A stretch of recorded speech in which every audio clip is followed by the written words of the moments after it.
Alors, il est 11 heures. Nous allons débuter la conférence. Donc,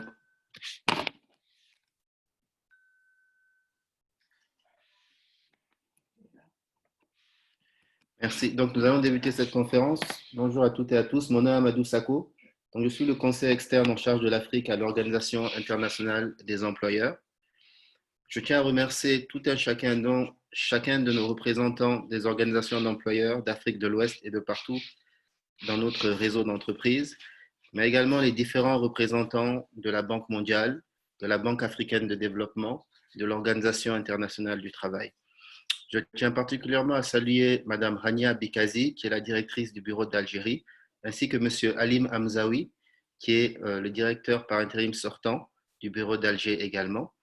Merci beaucoup d'être parmi nous aujourd'hui à l'occasion de cette conférence qui porte donc sur l'OIE et l'Afrique du Nord. Alors, sans plus tarder, je vais inviter M. Roberto Suarez à prendre la parole. M. Roberto Suarez est le secrétaire général de l'Organisation internationale des employeurs. Merci. Je profite aussi pour saluer aussi Eric Oslan, le directeur OIT Nord-Afrique aussi qui est avec nous et qui était aussi membre de l'OIE depuis longtemps. Alors, il est très connu et parmi nous, un bon ami. Et aussi saluer à tous vous pour nous joindre. On voulait arranger un événement dans le nord de l'Afrique parce que nous pensons vraiment que un échange spécifique de la sous-région pourrait nous aider mieux pour identifier des actions qui pourraient vous être utiles dans cette période difficile, dans cette période de COVID-19. Alors, si on va moi, je voulais tout simplement, je dois optimiser aussi les temps pour que vous ayez le temps pour avoir un échange aussi intense. Et tout d'abord, je voulais dire que, Elodie, tu peux passer à la suivante, s'il te plaît, merci. Bon, vous connaissez notre présence en Afrique du Nord, quelle est notre mission, mais surtout, je voulais souligner le fait que nous voulions être un levier. C'est-à-dire, l'approche de l'OIE depuis déjà quelques années, mais on a intensifié ça, c'est une approche de service à nos membres. À identifier quels sont vos besoins et comment est-ce que nous, comme réseau des organisations des employeurs dans le monde entier, peut vous aider à changer les politiques et à changer les scénarios pour le développement des entreprises, ce qui est très difficile dans plusieurs régions. Je pense qu'on a déjà un bon résultat à l'OIT. Nous sommes très liés à l'OIT, comme vous le savez bien. C'est la déclaration d'Abidjan. On a réussi à avoir des éléments relatifs à l'entreprise durable, productivité, compétences. Et maintenant, on va pousser aussi l'agenda du point de vue de l'implémentation et des ressources alloquées à cette déclaration. Mais au-delà de ça, Elodie, si tu peux passer la suivante. Nous avons été très actifs durant la crise du COVID-19 et on a créé une plateforme.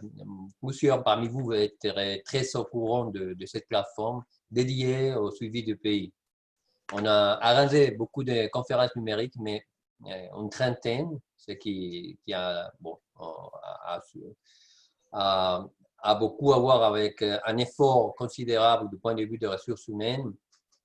Mais l'idée, ce n'était pas seulement d'avoir des échanges et de partager des expériences, c'était aussi d'identifier des actions et d'avoir des résultats. Alors, on a réussi aussi à avoir quelques résultats importants du point de vue des orientations, mais aussi de positionnement de l'OIE. Je ferai référence à ça dans quelques secondes. On a aussi travaillé de manière avec une certaine intensité avec l'Organisation mondiale de la santé. C'était important pour nous de pouvoir rapprocher avec eux, renforcer avec eux le lien, surtout pour la coordination ce qu'il y a à voir avec la santé et la sécurité et l'approche de retour au travail. Et bien sûr, on a travaillé avec d'autres organisations, parmi lesquelles aussi l'Organisation mondiale du commerce, le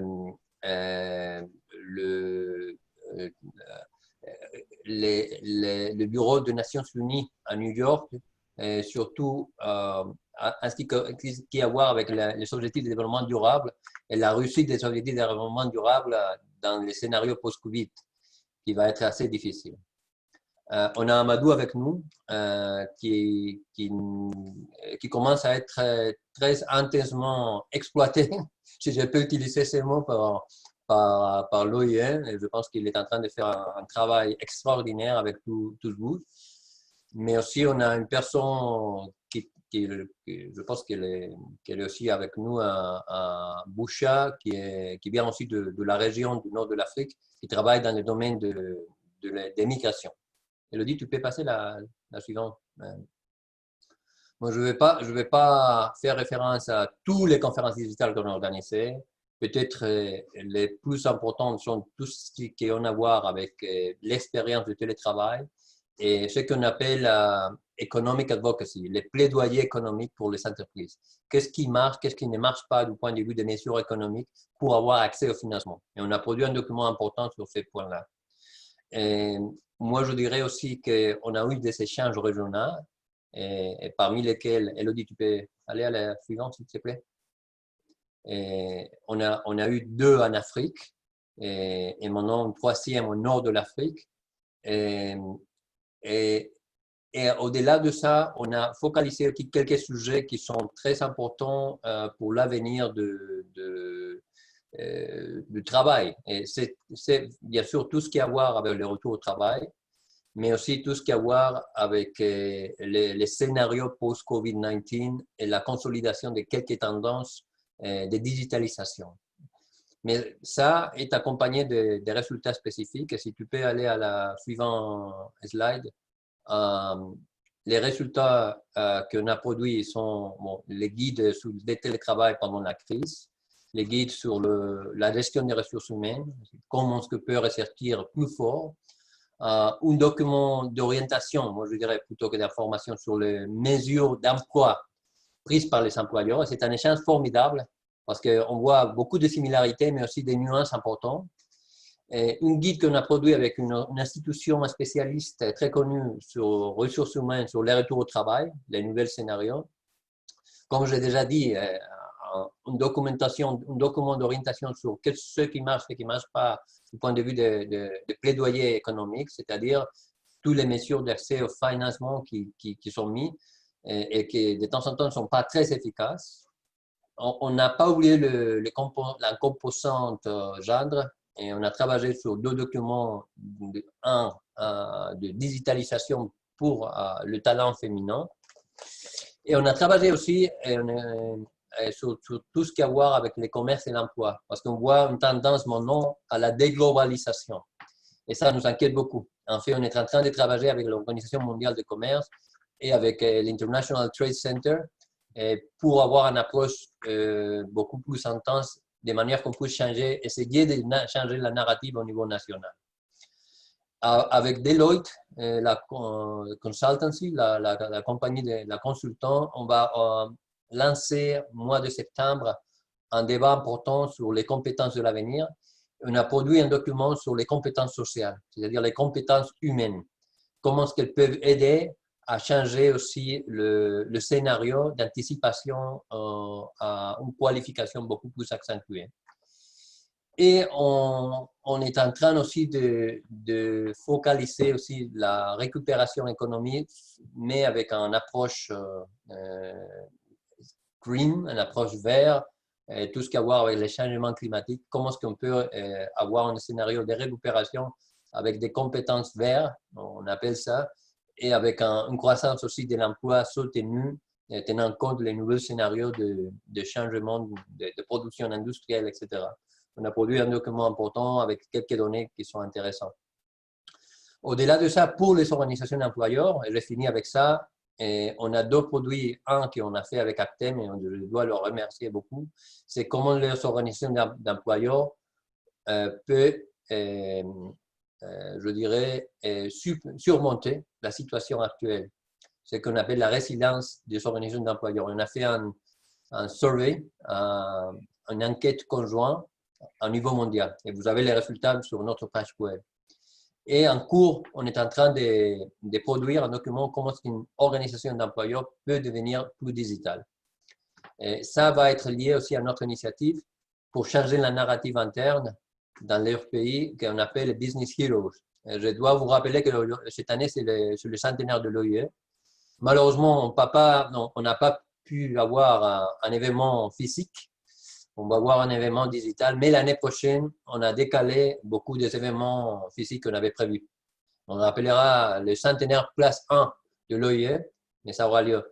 Mais avec cette centenaire, on va aussi lancer l'initiative de Business Heroes, c'est-à-dire comment est-ce qu'on peut vous aider à changer la narrative interne en faveur des entreprises pour que la population comprenne mieux, pour que les décideurs comprennent mieux les difficultés des entreprises pour développer, pour créer emploi, etc. Alors, tout ça sont des produits à vous, mais pour nous, ce qui est plus important, c'est de vous entendre, de connaître mieux vos besoins et de savoir comment est-ce qu'on peut agir d'une manière peut-être sous-régionale, d'une manière plus efficace. Merci de votre temps et merci aussi de nous joindre. Amadou, la parole est à toi. Merci beaucoup, Roberto, pour cette présentation. Alors, je vais maintenant inviter Madame Saïda Nexga, qui est la présidente de Business Africa, pour un propos introductif. Madame Nexga? Oui, bonjour. Je vous en prie. 5 minutes. Oui. Cher Roberto Suarez, secrétaire général de l'OIE, Monsieur Amadou Sakho, coordinateur de l'OIE pour l'Afrique, Monsieur Eric, président du bureau l'OIT CARE, Monsieur le représentant de la Banque mondiale et de la Banque du développement africaine, Messieurs les présidents des organisations patronales d'Afrique du Nord. Je tiens à m'incliner à la mémoire des victimes de la pandémie COVID-19 et à exprimer mes condoléances pour leurs familles en les assurant de notre entière solidarité, et je voudrais également faire part de mon admiration et de mon soutien pour le combattant de blouse blanche qui luttent sans relâche depuis des mois, parfois au péril de leur vie, contre cette maladie et pour venir en aide aux personnes affectées. La proximité de l'Afrique du Nord avec l'Europe et le flux important des échanges quotidiens a fait malheureusement de notre région l'une des plus touchées par la pandémie, avec un nombre total de contaminations dépassant les 50 000 et 1 734 décès. S'il est constaté fort heureusement une certaine résilience face à la maladie pour des considérations que ne manqueront pas d'expliquer les chercheurs et professionnels, il ne demeure pas moins que la vigilance doit être le maître mot en cette période. En effet, dès le début du déconfinement annoncé par les autorités des pays de la région, une courbe croissante de nombres de contamination est enregistrée chaque jour, avec le risque de voir le système national de santé débordé, et ce malgré les établissements scolaires et de formation ainsi que nombreuses activités demeurent fermées, notamment les événements sportifs et culturels.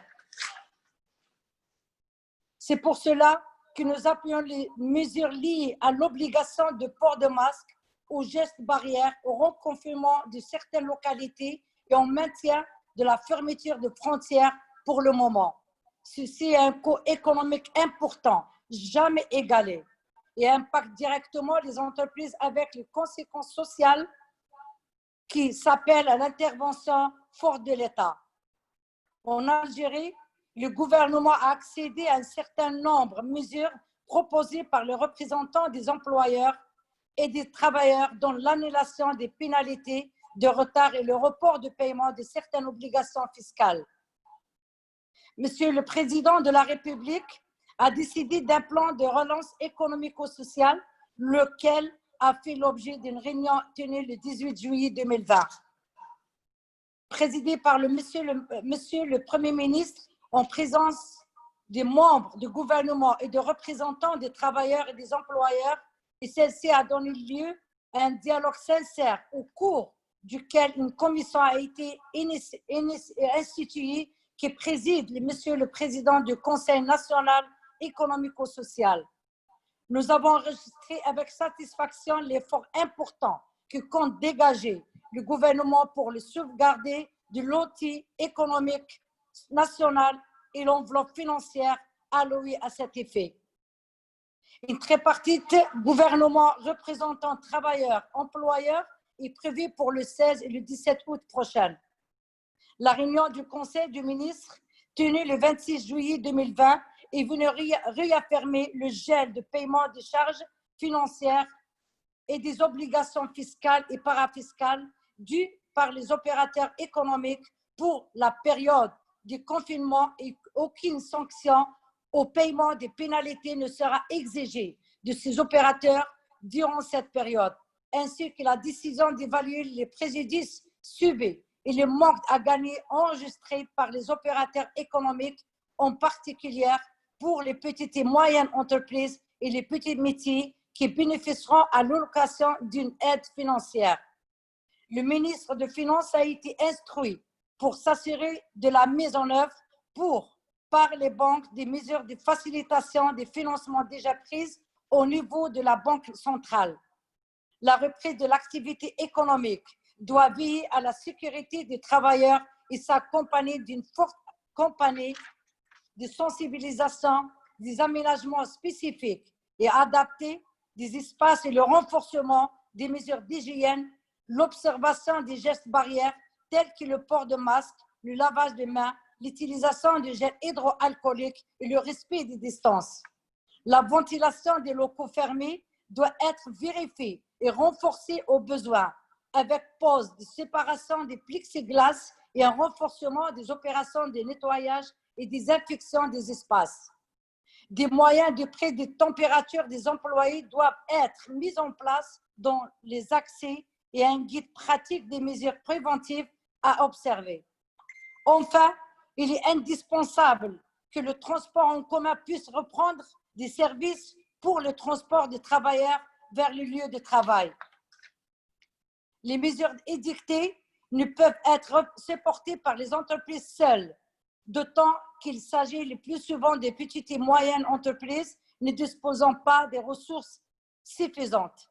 Nous attendons de la Banque mondiale et de la Banque de développement africaine un accompagnement à une prise de compte de la situation délicate gérée par la COVID-19. Et j'espère que la courbe s'inversera rapidement avec une plus grande implication des citoyens et une politique gouvernementale plus engagée et participative.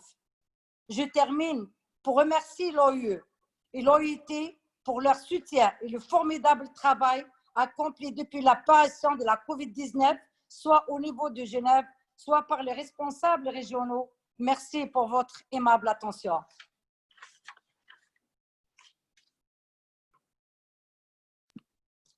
Merci, Madame Nexa.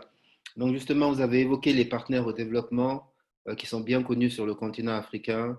Donc, on parle de la Banque mondiale, on parle de la BAD, la Banque africaine de développement. C'est pour cela notamment que nous avons tenu à avoir à l'occasion de cette conférence digitale des représentants de ces deux institutions notamment.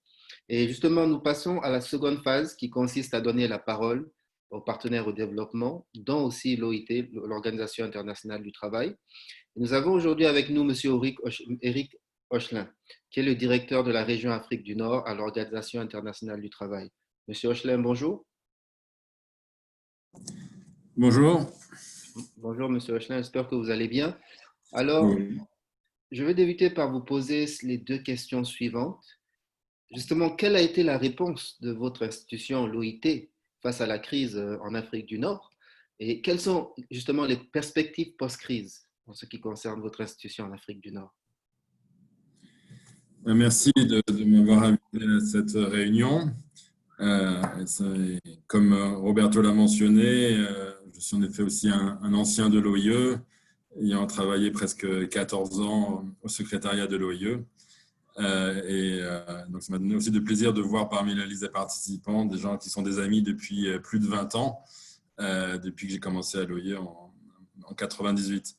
Après, j'ai passé à Actim, donc, où aussi, du coup, j'ai travaillé avec les organisations d'employeurs d'Afrique du Nord. Donc, c'est pour moi un grand plaisir d'être ici, je dirais, dans ma famille, aussi par mes liens paternels, pour cette réunion. Aussi, permettez-moi aussi de dire au début de souhaiter un joyeuse fête de l'Aïd. Les fêtes vont commencer demain et après-demain pour l'Aïd en tant que tel. Donc, je voudrais souhaiter de bonnes fêtes de l'Aïd à tous nos amis, malgré les circonstances en effet du Covid, malgré le fait que certains il sera difficile de voyager, mais j'espère que vous passerez tous des très bonnes fêtes. En effet, le Covid est toujours là. On le voit avec des secondes vagues plus ou moins fortes. Ça a commencé déjà depuis 5 mois. On n'a aucune idée de savoir jusqu'à quand ça va durer. Certaines économies ont réouvert, d'autres sont toujours fermées. Même en Afrique du Nord, la situation reste très différente entre la Tunisie qui s'en sort aussi un peu mieux, l'Égypte où les taux sont en train de baisser. On repasse en doute vers le stade 3 de l'OMS en termes de cluster et plus en termes de transmission locale. Mais aussi, on voit au Maroc et en Algérie des situations qui sont préoccupantes actuellement. Cela avec les débuts des vacances, les débuts des fêtes, donc qui mènent à prendre des mesures et à garder des mesures très importantes, comme l'a souligné la présidente.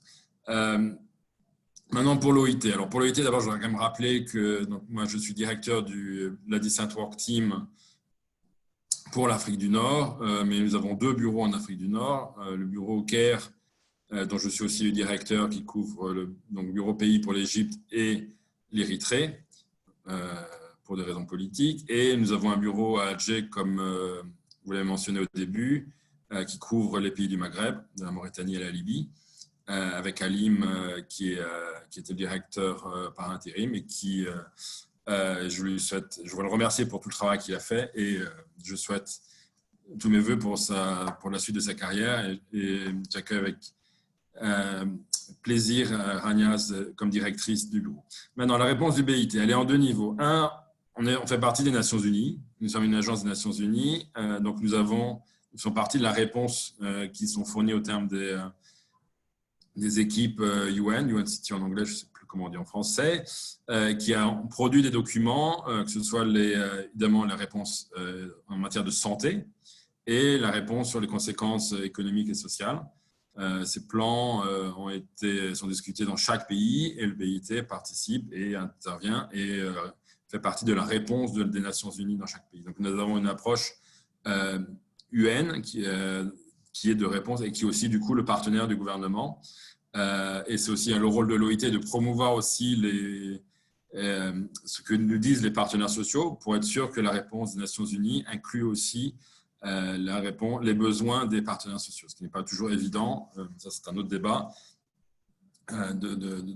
pour que les Nations Unies dans chaque pays puissent entendre les besoins et les demandes des partenaires sociaux. Donc, en termes de Nations Unies, nous avons un contact permanent, régulier, donc d'un point de vue santé, mais aussi d'un point de vue économique et social, aussi bien sur les impacts que sur la réouverture. On met en place aussi des plans de réouverture de l'économie. En Égypte, par exemple, le gouvernement est relativement optimiste, même le FMI aussi. L'Égypte devrait éviter une décroissance et devrait avoir une croissance positive à la fin d'année, suite aux mesures notamment qui ont été prises à temps par le gouvernement égyptien. Maintenant, le BIT en tant que tel aussi a sa propre réponse. D'abord, évidemment, à travers Actimp, qui était mon ancien département, avec Farid Egazi, qui est maintenant le conseiller principal d'Actimp pour l'Afrique du Nord, en termes de soutien aux organisations d'employeurs, c'est-à-dire soit l'adaptation des manuels qui sont faits par Actimp, par l'OIE, sur les conséquences du Covid, sur la réponse à apporter, sur la politique de sensibilisation, en matière de quoi faire sur le lieu de travail et aussi sur le retour au travail et aussi du coup l'ouverture de l'économie. Donc, ça fait partie des outils de communication et d'analyse de la situation. Comme je l'ai dit, on fait aussi des enquêtes sur l'impact du Covid sur le marché du travail. Ce sont en nombre d'heures de travail perdues. Vous avez le BIT publie un tableau de bord régulier. Et actuellement, on ne parle pas de chômage parce que c'est difficile, mais on parle d'heures de travail perdues. On a plus de 400 millions d'heures de travail perdues depuis le début de la crise. Donc, il y a cette analyse, il y a cet aspect communication et il y a cet aspect soutien aux 3 mandants. Donc, avec le gouvernement, ce travail est aussi sur la question de la protection sociale par rapport aux travailleurs, soit de l'économie informelle, mais aussi l'économie formelle qui se trouve forcés du coup soit par une baisse de salaire, soit même par des licenciements, à être hors du marché du travail. Donc il y a toute une analyse aussi à voir comment on peut aider le gouvernement en matière de protection sociale et d'assurer la couverture et l'augmentation des bénéfices. Donc là aussi, c'est aussi par une analyse, que ce soit actuarielle, que ce soit de voir le développement des socles de protection sociale. En tout cas, en Égypte particulièrement, nous travaillons maintenant aussi avec le gouvernement sur les travailleurs informels, de savoir comment soit les soutenir, voir comment on peut les encourager à passer à l'économie formelle. Donc, il y a eu toute une sensibilisation liée à la crise du Covid qui était importante. Maintenant aussi, c'est toute une campagne au niveau médiatique, que ce soit dans les interviews, que ce soit dans les journaux télévisés, la diffusion de posters ou le guide. On vient de finaliser le guide avec le ministère du Travail en Égypte. Donc, il y a toute une campagne de sensibilisation aussi qui continue pour, en effet, éviter une nouvelle vague de contamination comme on peut le voir dans certains pays. Bien évidemment, nous, on est une organisation tripartite, donc en dehors des travailleurs, des employeurs et des gouvernements, on travaille aussi avec les employeurs, avec les travailleurs, et donc aussi avec tout ce qui est fait avec Actin, est fait aussi avec Actrave auprès des syndicats. Maintenant, là, par rapport à la situation post-Covid, même si, comme je l'ai dit, on n'a pas d'idée sur la situation post-Covid, ce qui est important, c'est de voir la durabilité des systèmes qui sont en place. Ça a été une sorte de crash test, je dirais, le Covid par rapport à la protection sociale. Et donc, de voir comment les systèmes de protection sociale vont survivre à ce système, de voir ce qui manque. Par exemple, on voit que l'assurance chômage, qui parfois existe, parfois n'existe pas, ou souvent est inefficient dans la plupart des pays d'Afrique. Donc, à ce moment-là, de réfléchir à un système qui devient plus efficace et qui puisse passer ce crash test qui est le Covid. C'est une question d'extension de la protection sociale, aussi bien horizontalement que verticalement, et de voir aussi à ce moment-là comment le gouvernement, avec les partenaires sociaux, peuvent mettre en place des systèmes qui puissent être durables et résistants à la crise. Dernier point que j'aurais mentionné est évidemment la question du dialogue social, qui est au cœur du BIT. Là, ce qui est important, c'est de voir au niveau non seulement au niveau national, est-ce que les gouvernements ont consulté les partenaires sociaux sur les réponses au Covid. Dans certains pays, ça a été le cas. Dans d'autres, ça a été plus compliqué. Donc, de voir aussi, mais aussi je dirais à tous les niveaux, que ce soit dans les secteurs qui sont affectés par la crise. Vous avez des secteurs qui ont bénéficié de la crise, on pourrait dire, mais d'autres ont été très sévèrement affectés par la crise, comme le tourisme, comme le commerce, notamment le petit commerce, et donc de voir aussi au niveau sectoriel comment les organisations patronales et syndicales peuvent être consultées pour les réponses en termes de subsides, en termes de baisse du taux d'intérêt, toutes les mesures, en tout cas économiques, fiscales, sociales et même environnementales qui ont été prises par les gouvernements en termes de crise. Donc et le dernier niveau, c'est évidemment au niveau de l'entreprise. D'un point de vue pratique, comme ça a été mentionné par Roberto et la présidente, c'est de voir en termes de disponibilité des masques, du respect de la distanciation sociale, toutes les mesures importantes qu'on doit mettre en place, de circulation dans les usines, dans les entreprises, pour éviter le risque de contamination en termes pour les employés et le management. Donc, il y a vraiment travailler s'assurer que le dialogue social existe à tous les niveaux, donc du plus haut niveau et après au niveau également sectoriel et au niveau de l'entreprise. Et ça, c'est le rôle de l'OIT de soutenir du coup à travers Actin, à travers Actrave, avec l'OIE, avec la CSI, de voir ce qui peut être fait pour… nous, on est là pour répondre aux besoins des mandants, aux demandes des mandants, et donc de travailler avec les organisations patronales dans la région pour les aider à surpasser cette crise qui affecte évidemment très sévèrement les entreprises dans la région. Donc, je vais m'arrêter là et je remercie encore une fois l'OIE de m'avoir invité et d'avoir aussi choisi une date qui m'arrange entre mes vacances à Beyrouth et mes vacances à Paris. Merci. Merci, Monsieur Rochelin. Je tiens à rappeler à tous les participants que nous avons un chat box, donc une boîte où vous pouvez écrire des commentaires et poser également des questions. Nous aurons une session de questions-réponses plus tard. Donc, Elodie, est-ce qu'on peut aller s'il te plaît à la prochaine personne qui sera Madame Zour Carré, qui est la directrice pays par intérim de la Tunisie pour la Banque mondiale. Madame Carré, bonjour. Madame Zour Carré? D'accord. En attendant que le souci soit réglé avec Madame Carré, nous allons donner la parole à Monsieur Mohamed Gay. Monsieur Gay? Oui, rebonjour. À Monsieur Gay de la Banque africaine de développement, qui est basée à Tunis, qui est l'économiste du développement en chef. Bonjour, Monsieur Gay. Bonjour, vous m'entendez? Oui, je vous entends. Voilà, merci beaucoup. Tout d'abord, nous vous remercions au nom du directeur général du Bureau de l'Afrique du Nord d'avoir associé la banque à cet exercice qui nous intéresse à plus d'un titre. Comme vous le savez, en réponse à la première question notamment que vous posez sur comment l'institution a réagi par rapport à la crise en Afrique du Nord, comme vous le savez, dès le début de la pandémie, la banque a lancé une série de notes analytiques sur l'évaluation des impacts potentiels de la crise au triple plan sanitaire, économique et social. Et ces notes ont non seulement permis de réviser les prévisions de croissance pour les pays membres régionaux, mais également ces notes ont informé le design des opérations en réponse aux multiples requêtes que nous avons reçues des gouvernements. Et comme vous le savez, globalement, les interventions de la banque s'inscrivent dans le cadre d'une facilité de réponse rapide à la COVID-19 que la banque avait approuvée en avril 2020 pour justement contribuer à l'atténuation des conséquences économiques et sociales de la pandémie dans tous les pays membres régionaux de la banque. Et il est bien vrai que pour l'ensemble, c'était des opérations souveraines, autrement dit des opérations destinées au secteur public, mais avec un accent fort sur des mesures visant le secteur privé. Et dans le court terme, ces opérations visaient d'une part à contribuer à atténuer les chocs d'ordre sanitaire, socio-économique et financier qui étaient liés à la pandémie, mais d'autre part aussi de contribuer à la relance économique à travers notamment une série de mesures contracycliques visant à renforcer la résilience des entreprises, le secteur privé de façon générale, mais également la relance de l'économie de façon générale.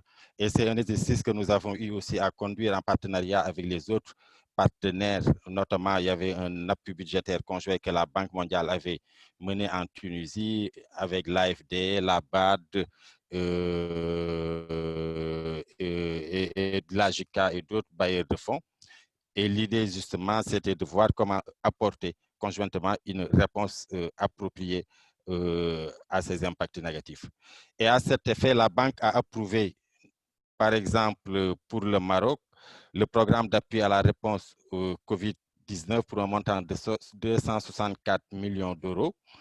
Et cela a permis non seulement d'appuyer le secteur privé de façon générale, mais également ce programme incluait une série de mesures à l'attention des travailleurs du secteur non formel et également incluait des mesures au profit de la TPME.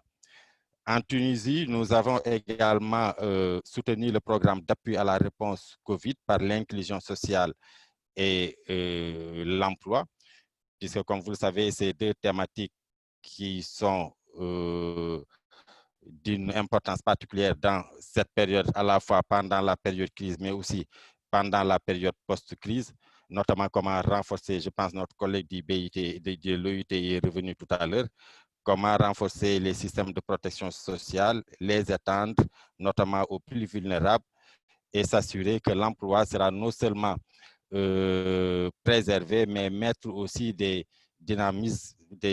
dynamique en place pour qu'une fois que la reprise économique sera amorcée, au moins que l'emploi puisse être créé de façon massive dans cette région. Nous avons aussi appuyé un programme d'appui à l'électrification et la croissance verte en Égypte, qui initialement n'était pas Covid-orienté, mais pendant la crise, ce qu'a fait la banque aussi, il y a un effort exceptionnel qui a été fait pour examiner tout le pipeline qui était en cours, pour voir comment justement le réajuster pour répondre aux défis Covid-19. Et ce programme d'un montant de 225 millions d'euros a aussi été accompagné par une autre opération de secours d'urgence d'environ 1,5 million et qui visait à fournir des denrées alimentaires, notamment aux travailleurs du secteur informel qui étaient touchés par le Covid-19. Nous avons aussi l'opération à caractère exceptionnel et urgent en faveur des pays membres du G5 Sahel, auxquels, y compris la Mauritanie. Et cette opération visait également à lutter contre la pandémie et nous avons également l'assistance d'urgence à la Libye et du fonds de secours d'urgence pour un montant d'un demi-million également. En plus de ces opérations, la banque a aussi, vous l'avez certainement noté tout récemment, publié par sous-région les perspectives économiques en Afrique, dont les résultats ont été partagés avec les décideurs aux différents niveaux dans les régions concernées pour discuter justement de l'impact de Covid-19 sur les économies de façon générale, mais en particulier sur le capital humain, l'emploi et le développement des compétences en particulier. Et c'est de là où je vais en profiter peut-être pour rester un peu dans le timing qui m'est donné, décliner les grandes priorités qui ressortent des analyses de la banque pour la période post-crise et priorités autour desquelles nos prochaines interventions seraient notamment axées. Il y aurait une première priorité qui serait axée sur la nécessité de renforcer les systèmes de santé en Afrique de façon générale, y compris au niveau de l'Afrique du Nord, avec notamment une implication accrue du secteur privé. Car comme l'OMS l'a montré, parmi les 54 États que compte le continent, seuls 21 États étaient plus ou moins préparés à faire face à ce type de pandémie. Donc, il y a urgence de renforcer les systèmes de santé dans la région. La deuxième priorité porte sur le renforcement de la stabilité macroéconomique, avec un accent particulier sur la gestion de la soutenabilité de la dette, vu aussi le coût excessif de l'endettement extérieur, en particulier sur les marchés des capitaux. Là aussi, il y a un dialogue politique fort qui sera mené dans ce cadre. Et la troisième priorité qui porte sur la nécessité de revoir les modèles de développement, jusqu'ici trop orientés vers l'extérieur et qui ont montré leurs limites avec la crise de la COVID-19, d'où la nécessité d'intensifier aussi le développement du secteur privé local. Et la banque est plus qu'engagée à accompagner le secteur privé dans les pays membres régionaux concernés. La quatrième priorité porte naturellement sur l'investissement incontournable dans le capital humain, en particulier sur le développement des compétences numériques, entrepreneuriales et surtout sur la consolidation des acquis professionnels et des compétences pour l'emploi, surtout pour la région nord, pour tout ce qui concerne les compétences d'analyse non routinières, mais également les compétences socio-émotionnelles, par exemple les compétences liées à l'accueil, liées à l'interaction avec les clients et autres. Et la dernière et cinquième priorité qui porte sur l'intégration régionale, la région, je ne vous apprends rien, restant un peu la sous-région la moins intégrée du continent. Donc, cette problématique demeure une priorité post-Covid à travers notamment le soutien au développement du commerce intra-régional et l'ouverture accrue vers l'Afrique au sud du Sahara. Voilà, je m'en arrête là, vu le timing qui m'est imparti. Et on sait que ce n'est pas des actions qui sont suffisantes, c'est juste une contribution que la banque essaye d'apporter. Mais nous restons convaincus que même dans le dialogue que nous avons avec les gouvernements de façon générale, il faudrait y associer le secteur privé, notamment dans les programmes de réforme qui sont souvent des appuis budgétaires. Merci beaucoup, je vous remercie. Merci beaucoup, Monsieur Gay, pour cette Très intéressante présentation. Alors, Madame Zour de la Banque mondiale nous a rejoint. Et Madame Zour, qui est la directrice pays par intérim de la Banque mondiale à Tunis. Et elle nous a préparé également une présentation. Elodie, s'il te plaît.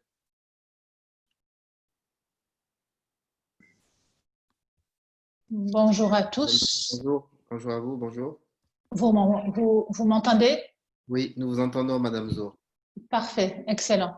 Merci, j'ai eu un petit problème, donc là je suis connectée sur le téléphone et je vois voilà, les slides, donc j'avais un problème de synchronisation entre les deux. Donc merci beaucoup pour cette opportunité. Donc en effet, là il y a eu des actions donc, pour accompagner le gouvernement donc, à répondre aux challenges donc, économiques et sociaux donc, liés au Covid-19. Donc, nous avons, bien sûr, en collaboration avec les autres partenaires, nous avons fait donc, des évaluations pour mieux comprendre les impacts, notamment. En premier, donc, la slide suivante. Donc, le premier, je dirais, donc, le premier produit, la première analyse donc, qui est menée par IFC, Business Pulse Survey, donc auprès de 2500 donc, entreprises interrogées. Ce serait un échantillon donc, représentatif au niveau des secteurs, taille des entreprises, le statut, etc. Il y avait plusieurs questions qui ont été donc, posées, notamment sur l'état de fonctionnement, l'impact du Covid sur l'opération, sur quels sont les facteurs, est-ce que c'est lié à l'activité, les politiques publiques, etc. Et les attentes, aussi l'incertitude. Donc ça, c'est un travail donc, qui a permis de donner je dirais donc d'évaluer un peu la gravité ou je dirais dans quelle mesure le secteur privé a été touché par cette crise-là. Et on peut voir donc dans le slide suivante que voilà donc il y a quand même donc toutes les entreprises ont été touchées, je dirais, même les grandes, etc. Donc, et au niveau donc d'impact donc sur l'emploi, on estime que 88,8% des entreprises ont subi une baisse donc de leur chiffre d'affaires au cours du mois d'avril par rapport à l'avril de l'année passée, avec d'importantes retombées donc sur l'emploi. Et contrairement peut-être à ce qu'on a pu penser, c'est que uniquement les petites et les micro-entreprises ont été touchées. Ben non. Donc là, même les grandes entreprises ont été touchées et on le voit donc très, très clairement. Avec un risque de fermeture qui, pour le moment, je dirais, donc, on peut enregistrer quand même qu'il y a entre 45 et 62%, dépendamment donc, des tailles, qui ne parlent pas donc, de risque donc, de fermeture. Mais tout de même, nous avons 25 à 35%, dépendamment donc, des tailles, où le risque de fermeture, il est sur la table. Et là, c'est quelque chose qui est assez, bien évidemment, donc, à prendre en considération dans les mesures d'accompagnement et les mesures d'atténuation à ce niveau-là. Pour ce qui est donc de la slide suivante, comment est-ce que la banque elle a essayé d'aider le gouvernement? On a plusieurs instruments d'appui et l'instrument, je dirais, donc, qui a été le plus rapide pour mettre donc, sur la table, c'était de restructurer le projet en cours de mise en œuvre pour une réponse rapide parce que l'argent il est déjà engagé, il y avait toutes les étapes donc, qui ont été déjà faites avec le gouvernement. Et à travers les restructurations, bien sûr, des projets qui s'y prêtent, évidemment, on a pu donc restructurer pour un budget de 126 millions donc, de dollars, soit 8% donc, du portefeuille. Et ça, c'est une aide financière pour le gouvernement, pour financer aussi bien donc, les mesures sociales que économiques, à travers notamment donc, les transferts monétaires aux ménages et aux vulnérables, que ce soit donc, sur des dépenses sanitaires ou encore donc, sur des lignes budgétaires pour des programmes sociaux ou encore donc, des aides d'appoint pour les micro-entreprises enregistrées sur la plateforme en place par le ministère donc, des Affaires sociales. Donc ça, c'était vraiment la réponse. Si vous voulez, l'idée c'était, voilà, il y a 3 phases. Il y a une phase de choc, réponse au choc, il y a une phase de stabilisation, il y a une phase de relance. Donc là, on parle vraiment donc, des réponses choc et de stabilisation, que ce soit sur le plan sanitaire, mais aussi donc, social. Je dirais donc, pour des initiatives un peu plus soutenues donc, dans le temps, dans une perspective donc, de relance, on a aussi agi donc, sur sur les projets de la restructuration des programmes en place, notamment les programmes Mobediroun, projet d'inclusion économique des jeunes, et le projet de développement urbain et de gouvernance locale. Là, l'idée, c'est de mobiliser donc des transferts monétaires additionnels de l'ordre de 1 200 dinars pour les micro-entreprises qui ont bénéficié des premiers transferts monétaires, donc à venir. Allô? Voilà. Oui, on vous entend. Oui, pardon. Et le projet donc, de développement ou encore donc, des subventions pour les PME afin de préserver donc, les emplois à hauteur d'un mois donc, de masse salariale. Bien sûr, ceci, il y a un projet concomitant avec l'AFD et le projet il est en cours. Il y a un comité donc, de pilotage, il y a un comité technique qui est mis en place pour tout ce qui est fixé, donc les critères d'éligibilité, la sélection, etc., le processus, donc c'est en cours. Et aussi donc, notre projet de développement donc, urbain et de gouvernance donc, locale. Là, c'est vraiment un appui aux collectivités locales pour mieux appuyer les initiatives de développement, y compris à travers les investissements. Un deuxième instrument qui a été mobilisé, c'est à travers l'appui budgétaire multi-bailleurs entre la Banque mondiale, la JICA, la KfW, l'AFD et la BAD. Et là, il y a 4 piliers dont 2 qui sont directement liés à l'appui au secteur privé, notamment améliorer l'efficacité du transport, de l'énergie et des services donc, de paiement digitaux à travers l'amélioration de la performance du port de Rodez. Et là, je pourrais m'étaler donc là-dessus à travers donc, une réforme institutionnelle, mais aussi des réformes opérationnelles, c'est-à-dire sur la digitalisation et l'opérationnalisation des investissements donc, qui sont déjà en place, mais aussi donc la mise en place d'un terminal dédié aux conteneurs dans un système de partenariat public-privé avec un engagement où la participation donc, du secteur privé donc, serait là.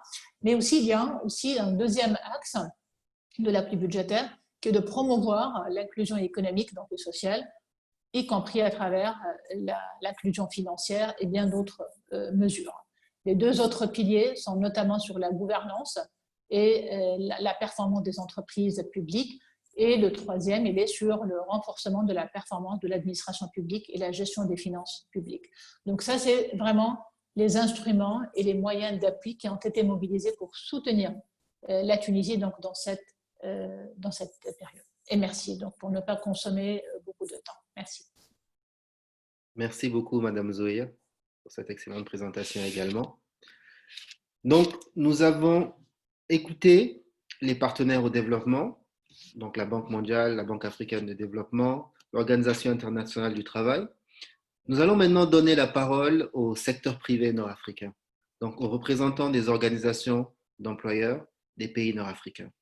Et nous allons débuter par Monsieur El Mahfoud Megateli, qui est non seulement le secrétaire général de la CGEA en Algérie, donc le patronat algérien, mais qui se trouve être également le vice-président de la région Afrique de l'OIE. Monsieur Megateli, bonjour. Monsieur Megateli, vous m'entendez? D'accord. Monsieur Megateli doit être momentanément déconnecté. Nous allons passer Monsieur Hicham Zouanat. Monsieur, vous êtes là, Monsieur Zouanat? Oui, je suis là. Bon, donc, bonjour, Monsieur Zouanat, président de la commission sociale de la CGEM au Maroc. Bonjour. Bonjour. Alors, merci d'être parmi nous aujourd'hui afin de vous exprimer au nom du secteur privé marocain. Merci.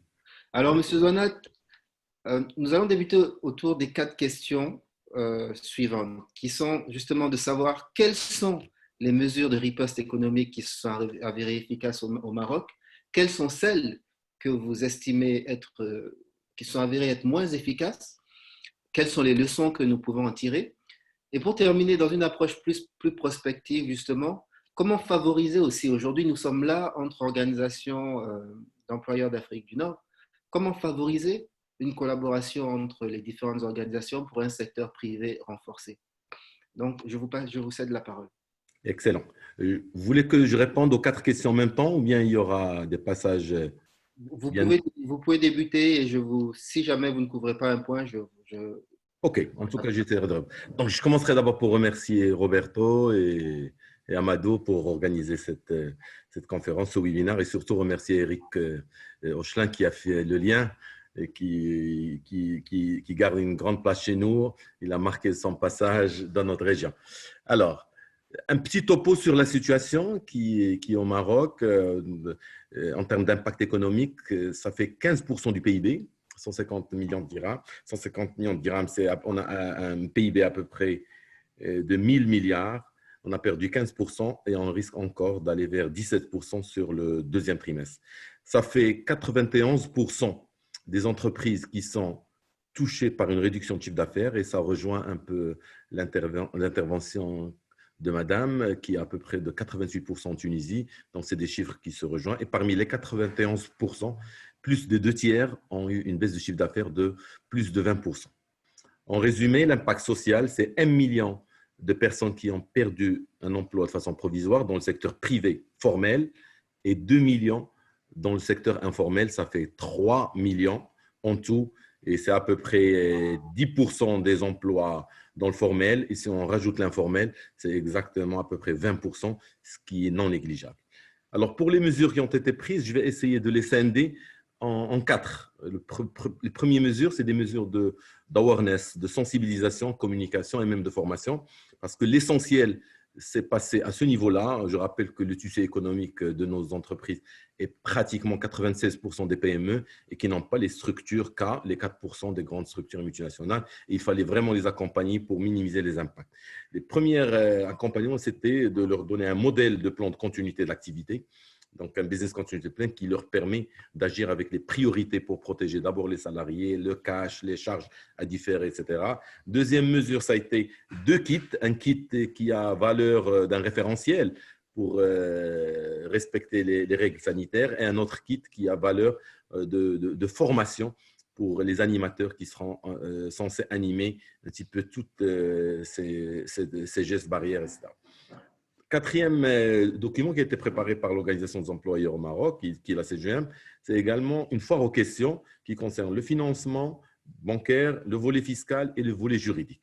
Et puis, un dernier vrai guide, une foire aux questions qui concerne le social et qui s'est voulu un document qui facilite un petit peu la compréhension de tous les chapitres du Code du travail qui traitent des mesures à prendre en cas de crise passagère économique. Aussi bien en termes de liquidation des congés, l'annualisation de la durée de travail, l'arrêt des intérimaires, les CDD, et la réduction du temps de travail, jusqu'à quel plafond, etc. Et ça a beaucoup, beaucoup aidé la plupart des PME qui n'ont pas des structures assez étoffées en termes RH. Le deuxième bloc de mesures, ce sont des mesures de diagnostic.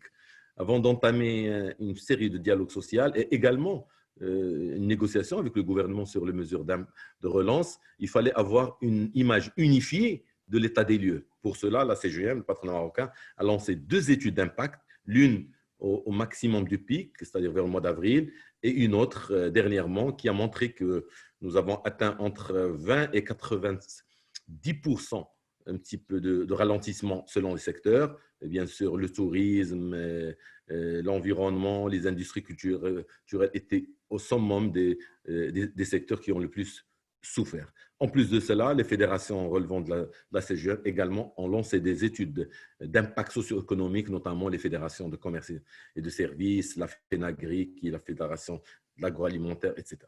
Troisième type de cluster, de mesures qui ont été prises, ce sont les mesures sociales et économiques. Ça, c'est le plus gros lot. Et nous avons une particularité au Maroc, c'est que le chef de gouvernement a créé un comité de veille économique dans lequel il est composé de 4 membres du gouvernement et de la CGM. La CGM donc était au cœur des dispositifs qui ont conçu quelles seraient les mesures socio-économiques à prendre, et ça fait jaser un petit peu les syndicats. Je ne donne pas de commentaires, mais un comité de veille économique a créé une attente terrible chez les syndicats qui ont demandé pendant longtemps la création d'un équivalent qui est un comité de veille sociale. Peut-être au niveau des questions, on essaiera de répondre pourquoi ils n'ont pas été intégrés au début. Donc, ce comité de veille économique a pris 2-3 décisions et beaucoup plus sociales qu'économiques, même si la CGM fait partie. La première mesure, c'est un package qui a été donné à l'ensemble des salariés qui ont perdu leur emploi de façon provisoire. Ce package est composé d'une indemnité qu'on appelait indemnité Covid, l'équivalent de 200 € par mois pour les 3 millions de salariés qui ont perdu leur salaire par mois pendant 4 mois. Deuxièmement, le maintien des allocations familiales. Et troisièmement, le maintien de la couverture maladie, y compris pour les personnes qui ont perdu leur emploi.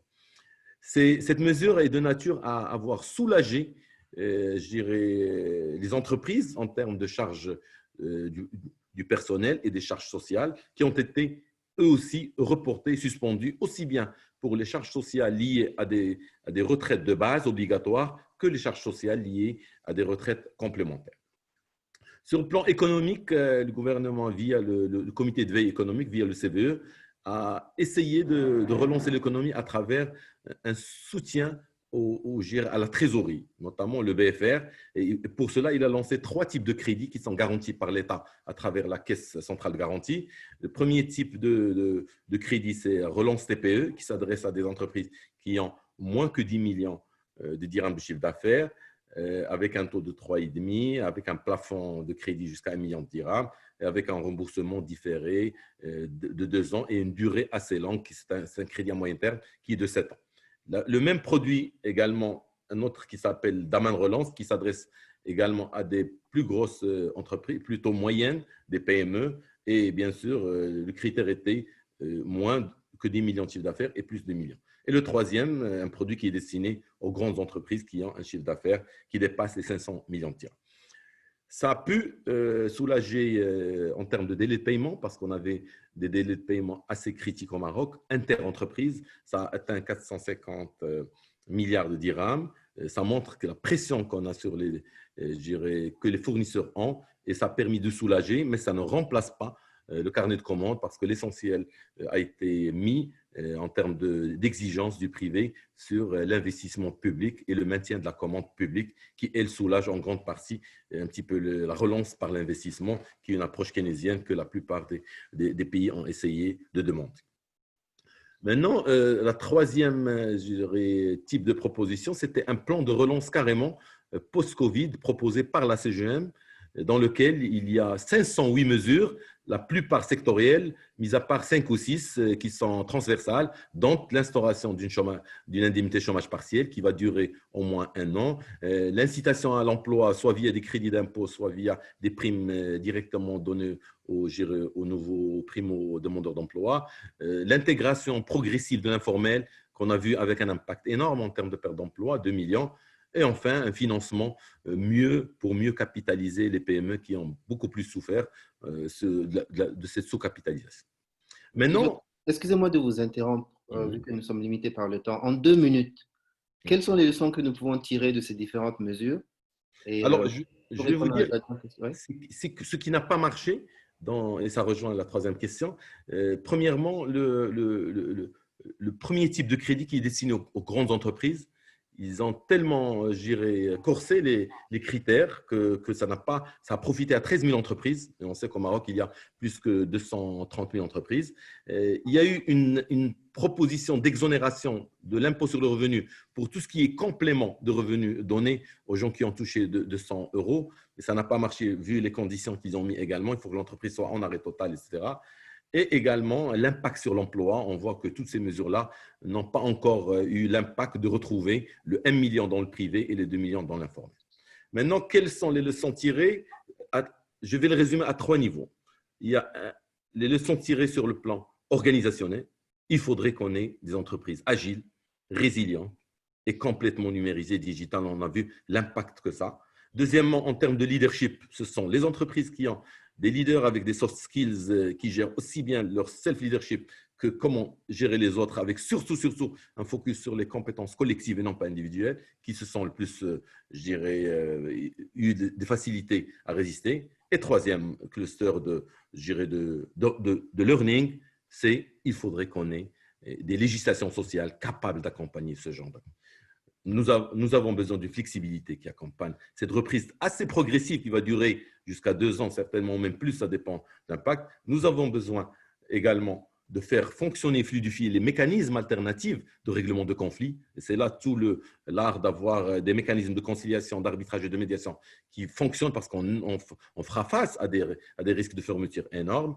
Une réorientation professionnelle vers de nouveaux métiers, parce qu'il y aura des licenciements certainement, et on a des autoroutes en termes d'économie verte, d'économie bleue, en termes de digital, qui offrent des emplois et qui ne trouvent pas preneurs. Et enfin, nous avons besoin d'une dose en termes de cadre juridique pour le télétravail, parce qu'on a travaillé dans une forme de vide juridique qui n'a pas beaucoup aidé, mais les syndicats ont eu la maturité de laisser gérer pendant cette période. Donc voilà, grosso modo, les enseignements qu'on a pu tirer de l'expérience marocaine. D'accord, M. Zouanad, je vous remercie pour votre intervention. Est-ce que M. Megatelli, est-ce que vous êtes en ligne? M. Megatelli n'est pas, je le vois, mais il doit être sur mute sans doute. Alors, en attendant peut-être que ça se règle, Monsieur Megatelli, vous êtes là? Bonjour, Monsieur Megatelli. Bonjour, bonjour. Donc, Monsieur Megatelli, s'il vous plaît, je vais vous demander également en 8 minutes, s'il vous plaît, de bien vouloir nous répondre à ces 4 questions, qui sont de savoir, en Algérie, quelles sont les mesures de riposte économique qui ont bien fonctionné, qui ont moins bien fonctionné, quelles leçons ont été tirées, et justement, que préconisez-vous pour favoriser la coopération entre les organisations d'employeurs en Afrique du Nord pour améliorer le secteur privé? En 8 minutes, s'il vous plaît, afin que les autres puissent intervenir également. Merci, merci. Tout d'abord, je me réjouis de voir tous mes collègues ici en bonne santé. Et je me réjouis de vous voir aussi à vous. Je remercie l'OIE et vous pour avoir organisé cette rencontre d'aujourd'hui. Effectivement, vous savez, il y a un petit problème. Vous savez que le bilan du Covid-19 se poursuit inexorablement sa progression, c'est-à-dire sa progression, suite au relâchement de la population. Ça, les employeurs s'inquiètent parce qu'aujourd'hui, si le Covid progresse, ça ne va pas être facile à relancer. Je vais demander à tout le monde de bien vouloir se mettre en mute parce que nous entendons un écho. Donc, je vais demander à tout le monde de bien vouloir se mettre en mute. Excusez-moi, M. Megatelli, vous pouvez continuer. Oui. Allô? Oui, c'est bon? Allez-y, ça doit être à votre niveau peut-être. Moi, voilà, comme je vous ai dit, nous nous inquiétons un petit peu de la recrudescence de la pandémie suite à un relâchement de la population. Nous avons eu bon espoir il y a quelques mois, le mois passé. Et cette fois-ci, nous sommes un petit peu en train de voir que cette pandémie n'est pas en train de vraiment de trouver un bon problème. Bon, je pense que Madame Nexa vous a dit ce que le gouvernement a apporté comme réponse à la situation économique. Le gouvernement vient de mettre à disposition pour la relance économique l'équivalent de 10 milliards de dollars, bien entendu pour les grandes compagnies, pour le tramway, pour les grandes compagnies de chemin de fer, les grandes compagnies de métro, les grandes compagnies aériennes et pour le privé aussi, à travers des taux bonifiés au niveau de la banque, des prêts avec taux bonifiés au niveau des banques, et aussi pour le paiement des salaires, pour le paiement des cotisations. Ça aussi, ça va nous donner un petit peu de, comment dire, un petit peu d'oxygène. Comme vous a dit la présidente, la CGEA elle est membre de la commission d'évaluation des incidences économiques et sociales.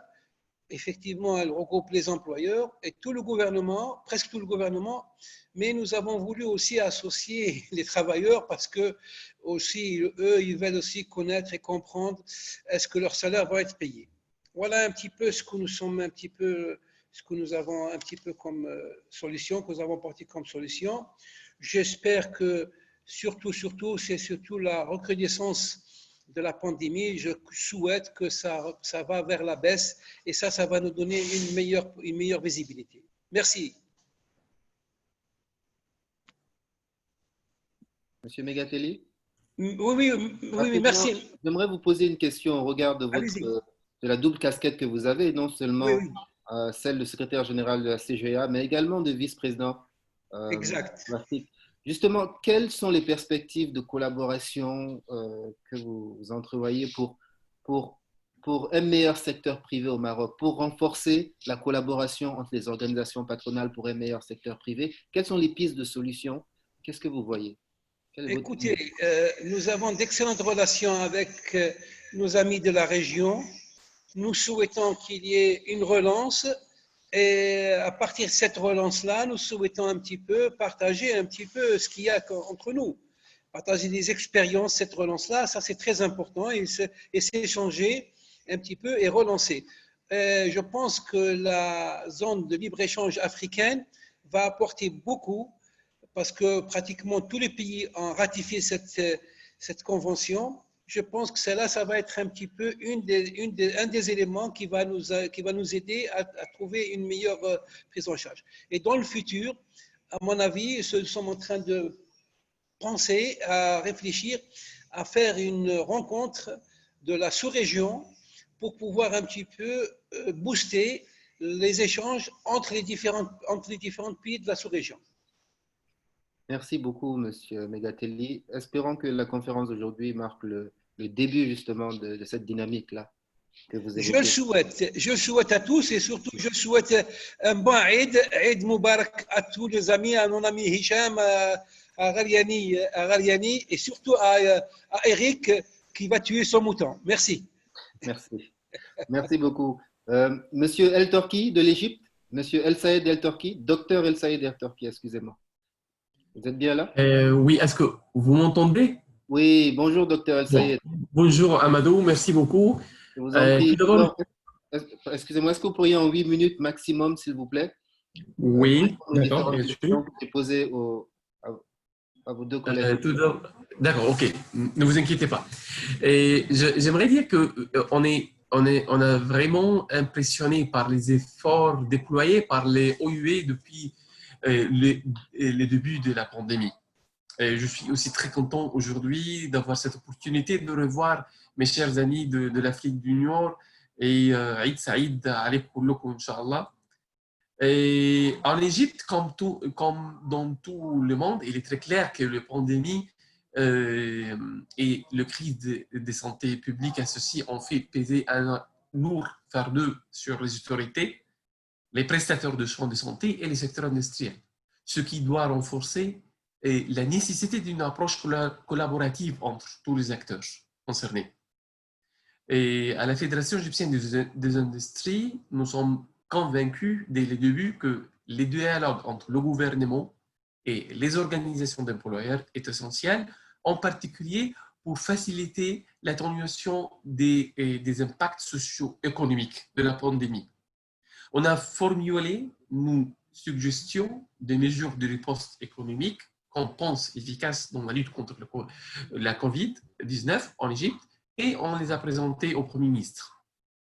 Des exemples de nos suggestions, on a proposé de reporter de la période de la déclaration fiscale de 3 mois, l'exonération des entreprises de la taxe des bénéfices des sociétés pendant une période de 3 mois pour fournir de liquidités nécessaires aux usines afin de remplir ces obligations, et augmenter les pourcentages des exportations des zones-franches vers les marchés intérieurs à 50% au lieu de 20% actuellement, accélérer le processus de délivrance de permis de licence et d'attribution des terres pour l'activité industrielle afin d'accélérer l'ajout de nouveaux investissements atteignant le montant de liquidité financière dont nous avons besoin. L'utilisation de fonds de compensation pour soutenir les industries qui sont touchées par les événements et doivent fermer, comme l'industrie des vêtements. Prendre toutes les mesures possibles pour se profiter des capacités de production disponibles et inexploitées pour fournir certains besoins urgents, comme par exemple permettre aux entreprises de cosmétiques d'obtenir une part d'alcool éthylique afin de leur permettre de produire les désinfectants nécessaires, que ce soit dans les hôpitaux ou les établissements en général. Nous constatons aussi que pour être en mesure de répondre efficacement aux besoins émergents en matière de protection de la santé, nous devons ajouter de nouvelles capacités de production à certains secteurs pour pouvoir soutenir les industries de santé traditionnelles confrontées à la pandémie. D'un autre côté, la Fédération égyptienne des industries a fait un don de 5 millions de livres égyptiens, environ 300 000 dollars américains, pour réparer certains nombres de ventilateurs existants, comme une réponse rapide aux cas urgents, et en même temps acheter de nouveaux ventilateurs pour le cas à court terme. Nous avons également coopéré avec le UNFPA pour mobiliser le secteur privé afin de fournir de kits de soins de santé à 50 000 agents de santé de première ligne, principalement de femmes. Et on est bien conscient que les organisations d'employeurs ont un rôle important à jouer pour encourager ses membres non seulement à maximiser leur contribution à travers des activités de RSE pour réduire l'impact de la pandémie à différents niveaux, mais aussi à mettre en synergie ces efforts avec les autres acteurs publics et privés. Les entreprises en Égypte n'ont épargné aucun effort pour augmenter leurs capacités et leurs services, notamment en assurant l'approvisionnement de médicaments essentiels et des équipements médicaux et de protection personnelle. Les entreprises ici, en Égypte, se sont engagées à respecter de normes strictes de stérilisation, de hygiène et de désinfection depuis les débuts de la pandémie, en appliquant des mesures supplémentaires pour améliorer la sécurité dans ces usines, ces bureaux et ces centres de distribution. Les entreprises ont imposé des règles de distanciation sociale dans ces usines, demandant aux employés de porter des masques faciaux et de se stériliser les mains. Ils leur ont également fourni les fournitures médicales et préventives nécessaires pour assurer leur sécurité conformément aux directives élaborées par le ministère égyptien de la Santé et l'Organisation mondiale de la santé. Nous avons estimé que la majorité des entreprises tenaient à maintenir les normes mondiales de sécurité et de qualité les plus élevées et à garantir que la production de poursuit dans toutes ces usines. Et ainsi, nous avons vu ici différents types d'interventions du secteur privé, que ce soit en travaillant seul ou en coopération avec des ONG pour soutenir les efforts du gouvernement. Et peut-être on n'a pas beaucoup de temps pour citer les différents exemples exercés par les bons exemples exercés par les banques égyptiennes et les sociétés égyptiennes dans ces métiers-là. Mais pour conclure, j'aimerais dire que les mesures de riposte économique qui n'étaient pas efficaces, et ce sont les mesures qui nécessitent de modifications législatives ou de fournir un certain niveau d'infrastructure qui n'était pas disponible tout de suite. Merci beaucoup.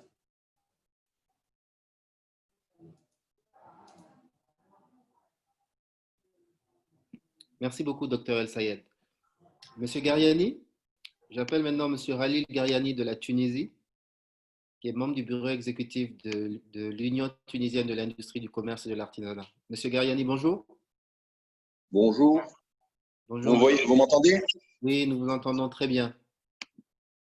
Bonjour tout le monde. Je voudrais d'abord remercier l'OIE et le staff de l'OIE, M. Roberto, M.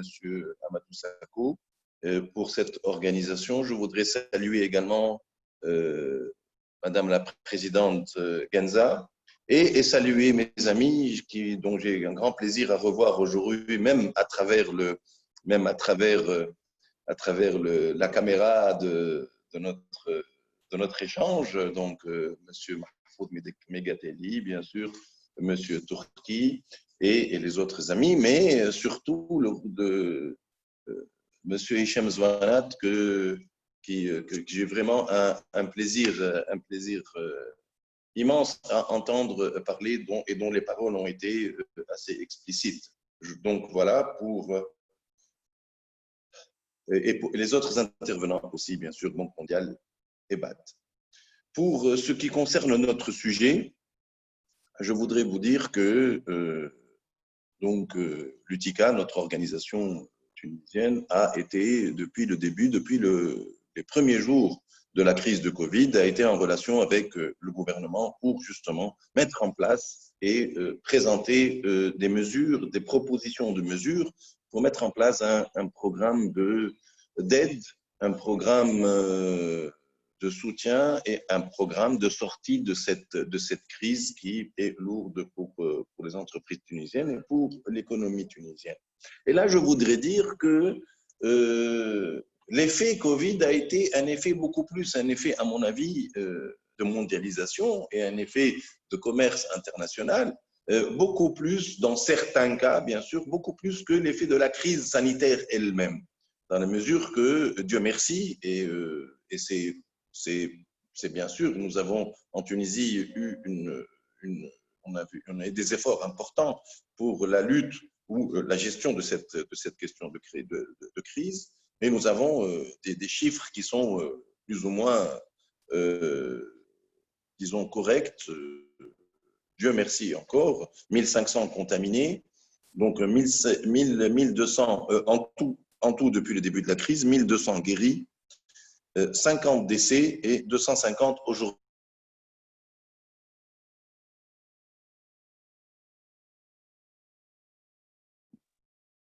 Je pense que vous êtes correct, des chiffres qui ne sont pas par rapport à d'autres, et que j'espère que ça s'arrange pour d'autres pays amis,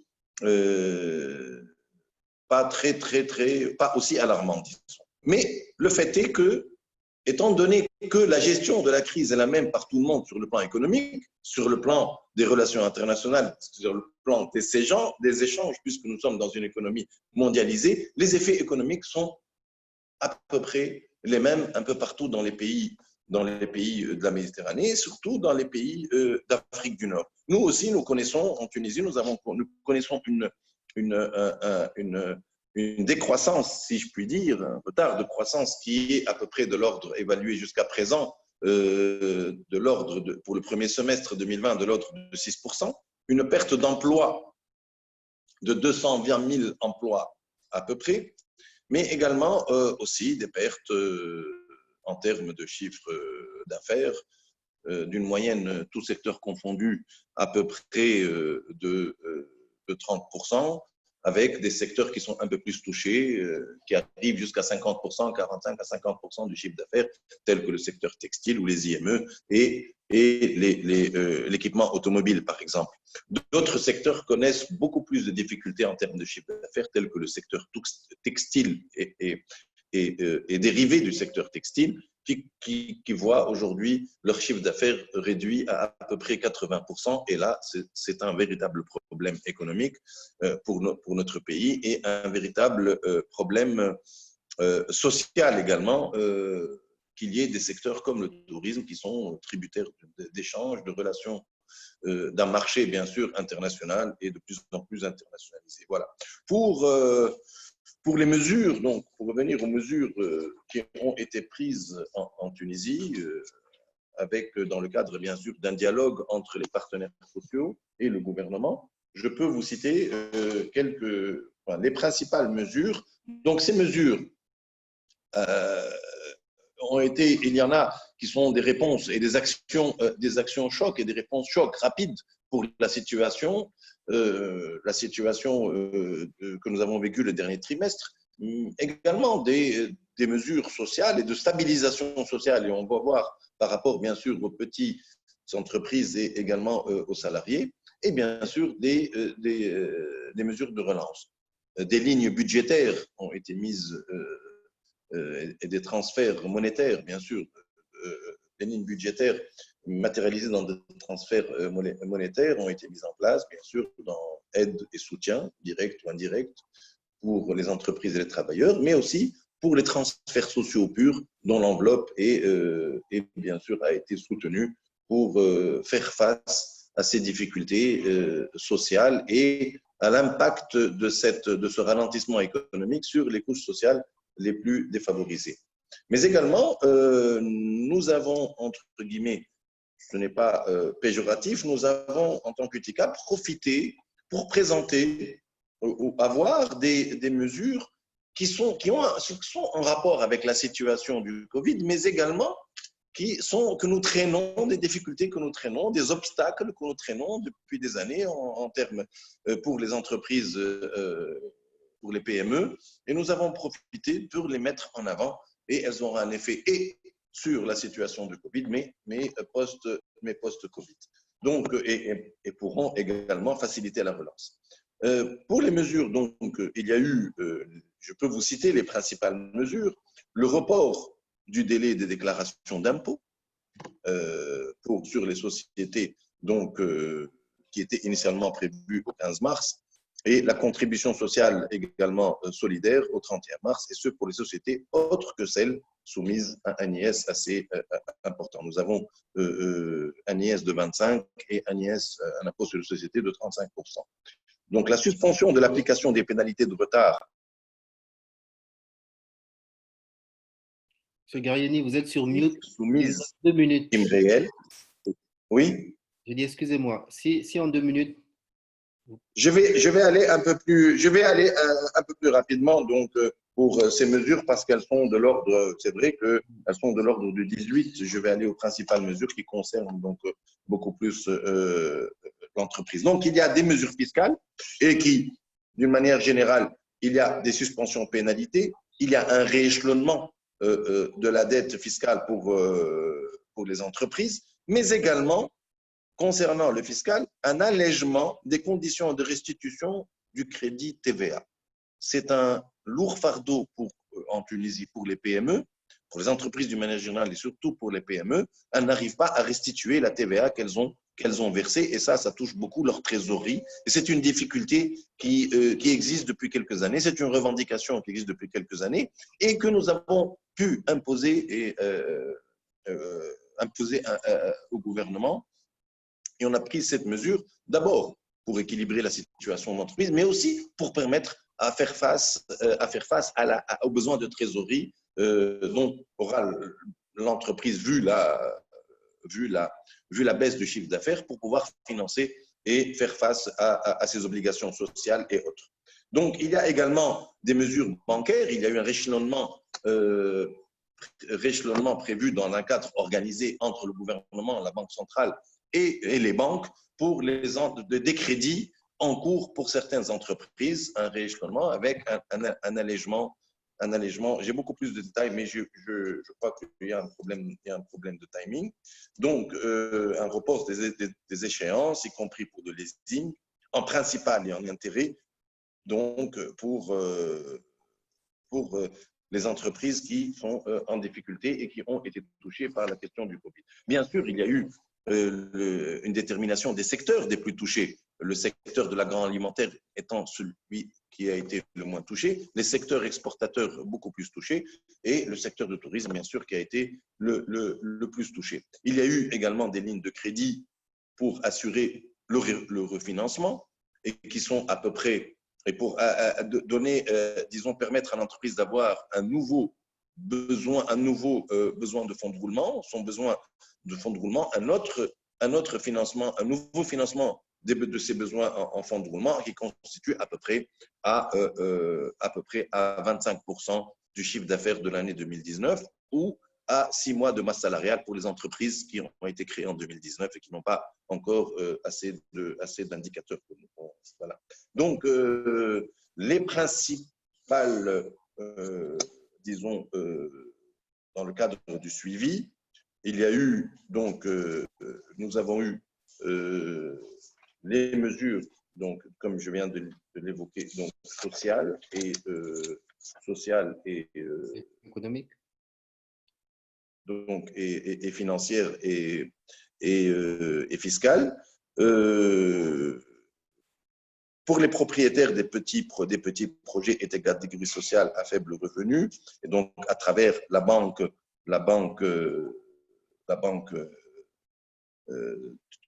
tunisienne de solidarité, il y a eu 2300 à peu près crédits qui ont été alloués à des petits et des micro-projets. Le secteur du transport interurbain a profité pour 1700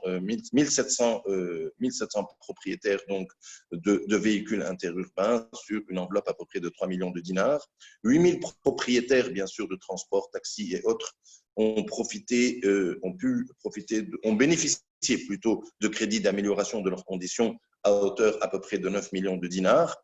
2000 crédits, justement, d'aide ménagère ou de crédit à la consommation qui sont à peu près de 2 millions de dinars, et également concernant la plateforme que nous avons appelée plateforme Batinda, qui est la plateforme la plateforme patente en fait, et qui se matérialise dans une aide de 200 dinars tunisiens au cours du mois d'avril-mai, et qui sont alloués par l'État et qui a touché à peu près 74 000 personnes ayant de l'auto-emploi, donc des patentés, des petits patentés, mais également 330 000 salariés, et en tout, elle a touché à peu près 400 000 personnes. Donc, voilà. Oui. Il faudra oui. qu'on conclue votre partie afin voilà. que… Donc maintenant, bon, ça c'est pas le plus important parce que je vais vous envoyer toutes ces mesures-là avec beaucoup plus de détails. L'essentiel aujourd'hui, c'est que, comme vous avez vu, la question de l'internationalisation du commerce, du commerce et la mondialisation de nos économies est au centre devait être au centre un peu de notre réflexion et de notre rôle à jouer dans l'avenir. Nous avons vu que même à intensité diverse, la crise du Covid a eu à peu près les mêmes effets et les mêmes chiffres à peu près dans tous les pays d'Afrique du Nord et dans tous les pays à peu près du pourtour du bassin de la Méditerranée. Donc ici, ce que je propose, et que vous avez vous-même parlé d'échanges stratégiques, ce que je propose, c'est aujourd'hui de mettre en place une plateforme nord-africaine d'échanges commerciaux, d'investissement, d'échanges en termes d'investissement, une plateforme d'investissement. Il y a déjà les pays du Maghreb, mais il y a aussi l'Égypte. Et on devrait beaucoup plus, nous, en tant que pays d'Afrique du Nord, se pencher sur cette question d'économie, d'interaction économique entre nos pays. Cela bien sûr, pour assurer un développement individuel des pays, mais également un développement régional, mais également pour faire face à ces difficultés. On a vu qu'une crise sanitaire touche l'économique, une crise sanitaire touche les échanges, une crise sanitaire touche le social dans nos pays, et nous devrons beaucoup plus être tout en restant bien sûr dans une sphère mondiale, d'économie mondiale et d'économie euro-méditerranéenne bien sûr, mais développer ce qui est important pour nos pays, c'est les échanges de notre économie. Mais également, il faut maintenir et développer la position de chaque pays et la position de chaque région dans le cadre de l'économie mondiale. Et là, bien sûr, l'OIE devrait dans l'avenir être attentive à certaines tendances que nous voyons aujourd'hui de protectionnisme qui se matérialise dans des déclarations politiques, que ce soit au niveau des Amériques ou au niveau des pays, de certains pays de certains pays européens, et bien sûr, ou même des mesures qui sont beaucoup plus subtiles, qui soient poussées par les syndicats travailleurs ou par les gouvernements. Ceci est de nature, serait à freiner les échanges commerciaux et de toucher bien sûr l'emploi dans notre région et la croissance économique mondiale. Et surtout pour les pays émergents, comme les émergents, comme bien sûr, c'est le cas des pays nord-africains. Je crois que l'OIE devrait faire une réflexion sur cette question. Comment installer aujourd'hui ces organisations régionales, si on veut, ou ces structures, ou ces régions, comme l'Afrique du Nord, dans le cadre un peu plus grand qui est celui d'une relation économique euro-méditerranéenne, mais également dans le cadre d'une politique économique mondialisée. Il faut faire très attention, faut faire attention bien sûr à certaines dérives qui, bien qu'aujourd'hui étant un peu isolées, peuvent se développer et toucher notre économie. Et nous avons vu la fragilité de nos économies, grands pays comme petits pays, par rapport à des crises comme le Covid, et c'est l'enseignement à tirer. Donc, j'appelle l'OIE à cette réflexion, mais j'appelle également à ce qu'il y ait un peu plus d'intégration maghrébine ou nord-africaine entre nos pays. Nous avons beaucoup plus de possibilités. Nous pouvons faire face aux différentes crises, mais également développer nos croissances sur un plan régional. Voilà. Merci beaucoup, M. Gariani, pour ces points très pertinents. Je vous remercie. Monsieur Mola? Est-ce que M. Mola est bien là? M. El-Khoury Abdelmola, le secrétaire général de l'Union nationale du patronat de Mauritanie. M. Mola, bonjour. Vous êtes sur mute. Monsieur Mola?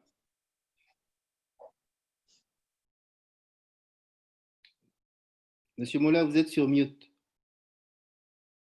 C'est bon. Là, vous n'êtes plus sur mute. Vous pouvez parler là, Monsieur Mola?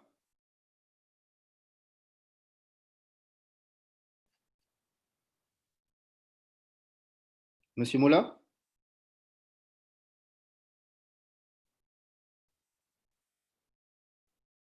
Monsieur Mola? Vous devez sans doute avoir un problème avec votre microphone. Roberto? Est-ce que Roberto est bien là? Oui, je suis là. De toute façon, je voudrais bien attendre jusqu'à M. Mola essaye, parce que ça serait dommage de le voir. Il a été présent pendant tout l'échange, je ne voulais pas.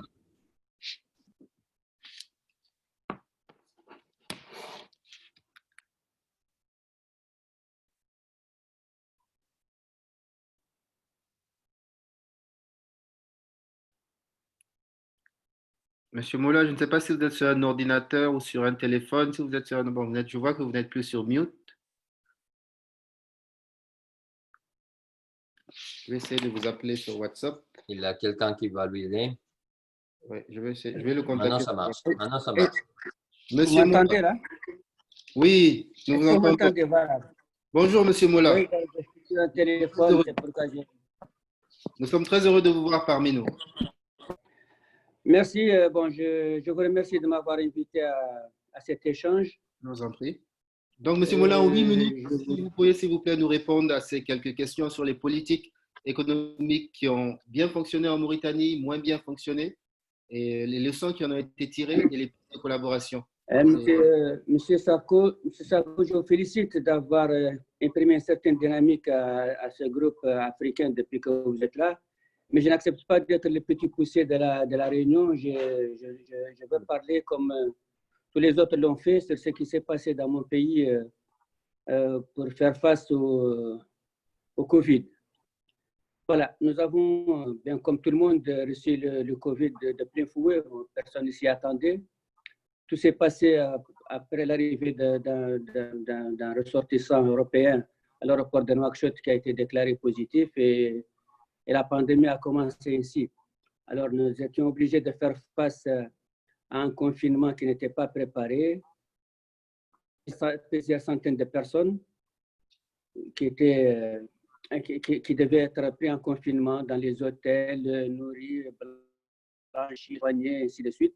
Et parallèlement à ça, on devait créer tous les autres gestes barrières qu'il fallait faire.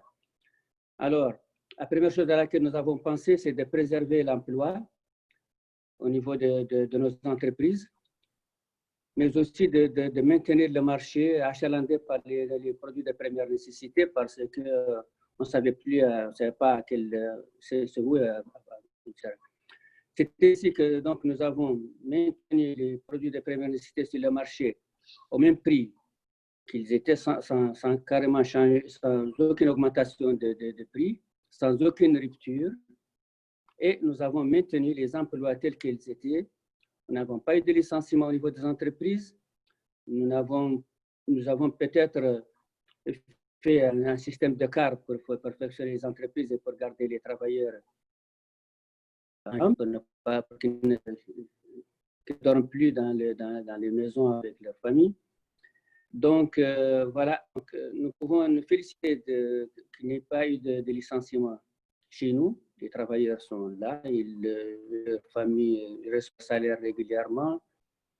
Parallèlement à ça, un comité de veille a été créé dans lequel nous représentons l'Union nationale du patronat mauritanien représente les secteurs privés dans ce comité de veille qui est formé des autres membres du gouvernement qui planchent sur les mesures à prendre pendant le Covid, mais surtout comment étudier la relance et comment se préparer à d'autres pandémies si elles devaient arriver.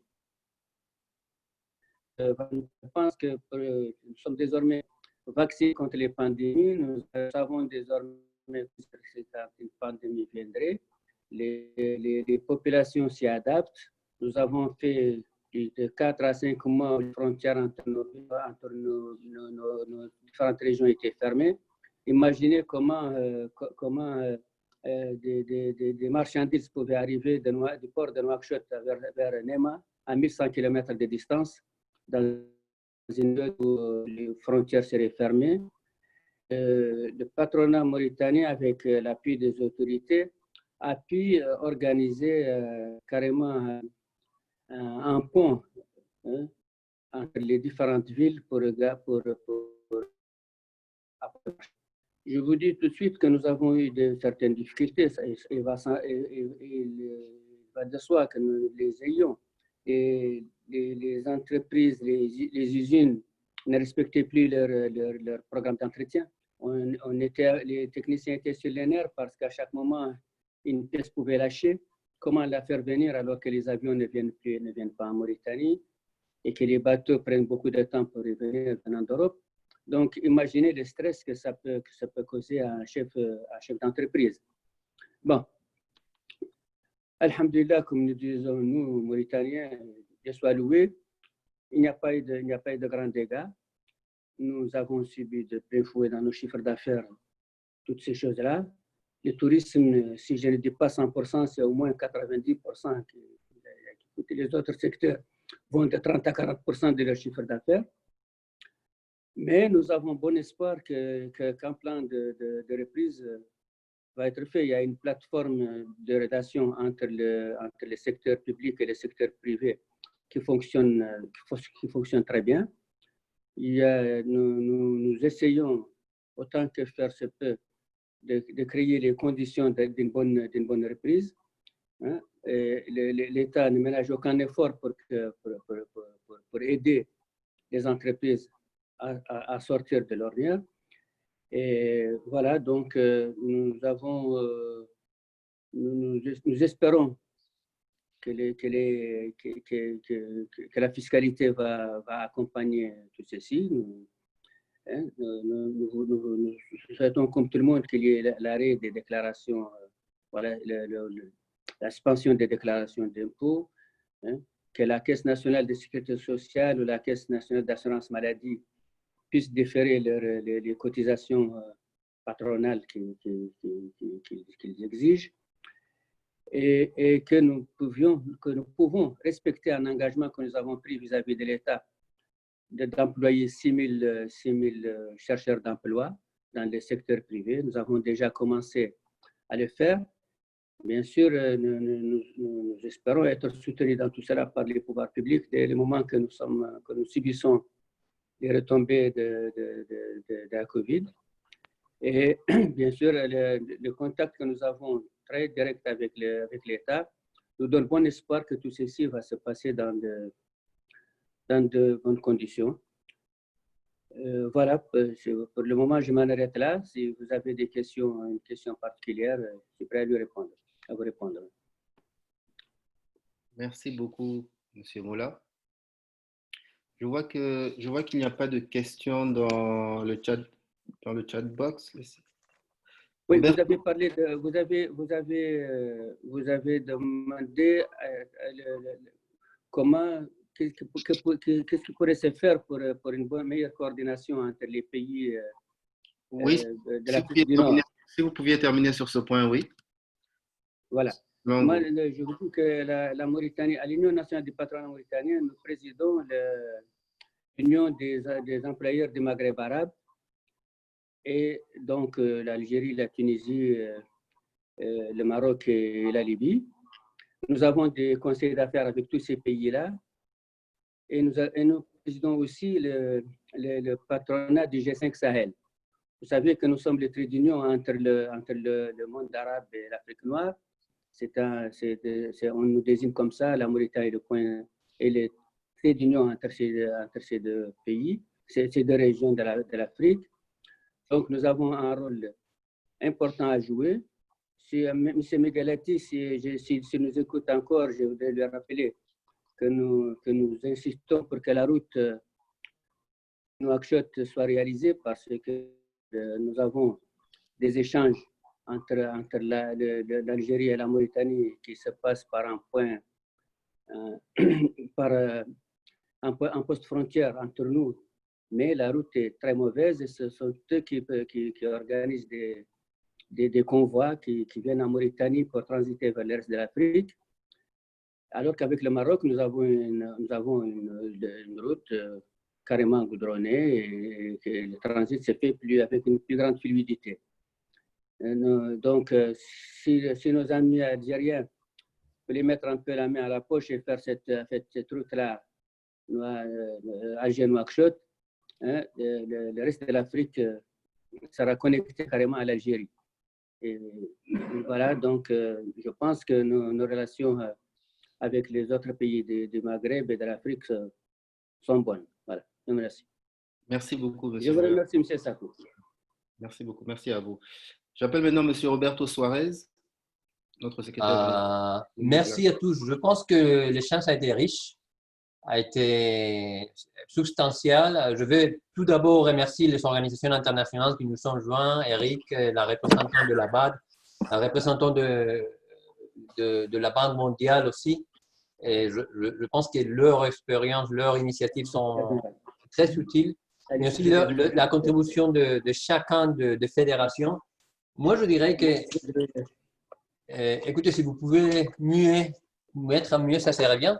Mais surtout pour finir, on ne veut pas avoir un échange tel. Je pense que ça a été Khalid Gairiani qui nous a demandé de créer une plateforme.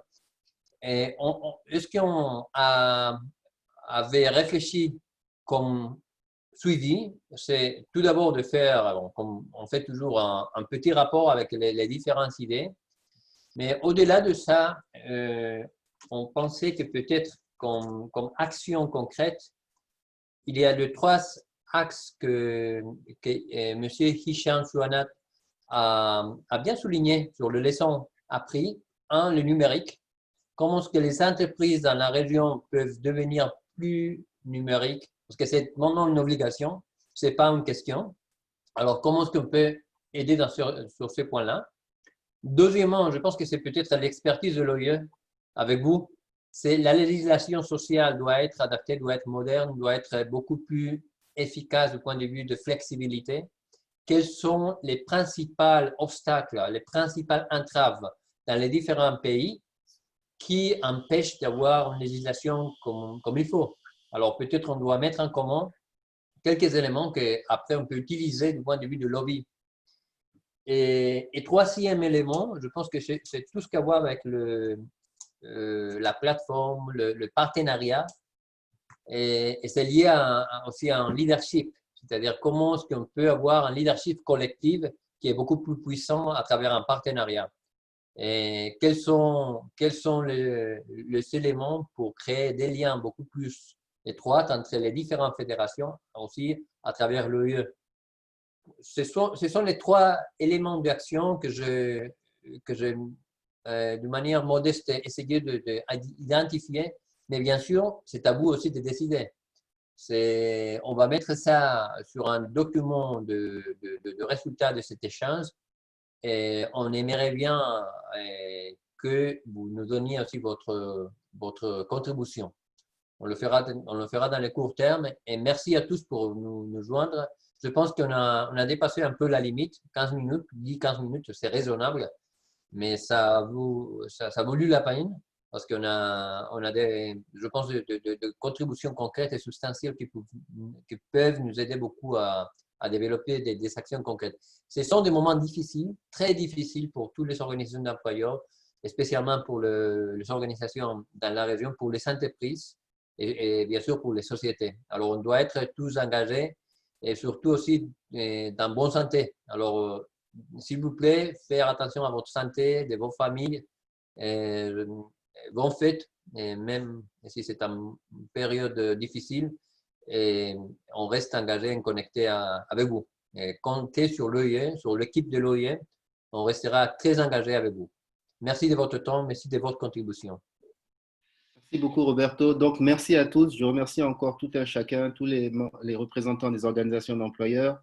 Je remercie les membres du bureau d'Alger, Mme Rania Bekazi, M. Halim Hamzaoui. Merci à M. Eric Ochelin qui s'est joint à nous. Merci à tous. Merci aux représentants de la BAD, de la Banque mondiale. Merci à tout un chacun. Bonne fête de Tabaski à tous. Au revoir.